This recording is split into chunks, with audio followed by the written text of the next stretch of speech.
Bonjour à tous. Donc on reçoit Nicolas Fernandez dans les locaux d'Iron, qui a été ce week-end sacré champion de France de semi-marathon, qui vient donc nous parler un peu de lui. Bonjour Nico. Bonjour. Donc merci de venir dans les locaux, nous parler un peu de toi. Donc on te connaît en tant qu'athlète, on voudrait en savoir plus sur ton passé sportif. Et puis quand tu cours, on a appris que tu avais changé de club. Est-ce que tu peux nous parler un peu de tout ça? D'accord, bon, moi je cours depuis que j'ai 6 ans. J'ai commencé par la piste, après je fais un peu de cross, et après depuis 7-8 ans je me suis mis à la route, surtout sur 10 km et semi-marathon, et quelques marathons. Et voilà, c'est des distances qui me vont bien, et pour l'instant je vois que je progresse de course en course, donc je vais continuer sur cette lancée. D'accord. Donc Nicolas est coureur professionnel, c'est son métier. Donc on aimerait savoir, Nicolas, une journée type, tu peux nous parler de comment ça se passe pour Bon, toi? généralement je m'entraîne 2 fois par jour. Le matin je commence par un footing d'1 heure, assez soutenu, mais sans non plus mettre dans la rouge. Il faut rester sous allure de 18 km/h.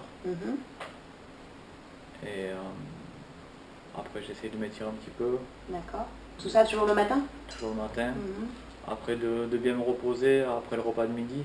Donc une sieste? Ouais, au moins une sieste d'une demi-heure souvent. D'accord. Et après le soir j'essaie de fractionner avec des séances de VMA. D'accord. Et un jour sur deux un petit peu de seuil. D'accord. Donc tu as des plans bien définis? Tu as un entraîneur qui... Pas vraiment, moi je fais un peu au feeling, je me connais. Des fois je suis quelques conseils, mais après je me connais bien, je fais un peu comme je sens. D'accord.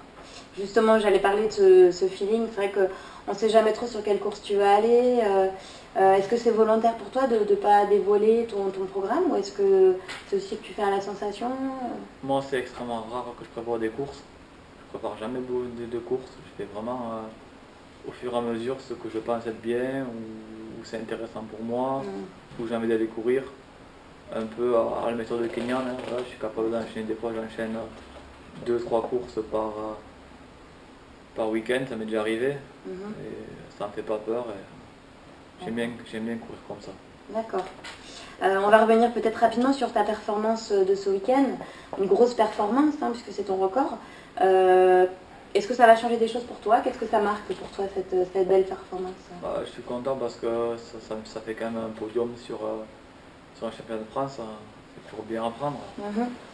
Et après sinon, je ne vais pas changer mes méthodes, je vais continuer à faire ce que je sais faire, comme j'aime courir. Et je pense pas que ça va changer beaucoup de choses non plus. D'accord. Pour terminer, une question, on dit souvent de toi que tu es un coureur rebelle. Qu'est-ce que ça te fait? Qu'est-ce que tu as envie de dire à ces personnes-là qui te qualifient comme ça? Je pense qu'il y a beaucoup de gens qui ne me connaissent pas, qui n'ont jamais parlé avec moi. Après, voilà, moi c'est normal, quand je me sens attaqué, il faut bien que je me défende un petit peu. Mais après, je pense que si les gens ils viennent me parler, ils apprennent à me connaître, je pense pas qu'ils penseront à ça. D'accord. Donc il ne faut pas hésiter à venir te dire bonjour et te serrer la main. Il n'y a aucun souci. Venir te saluer. D'accord. Bon, très bien. Merci Nico. Merci. Bonne continuation, et on va suivre tes différentes performances. Ok, ça marche. À bientôt. Au revoir.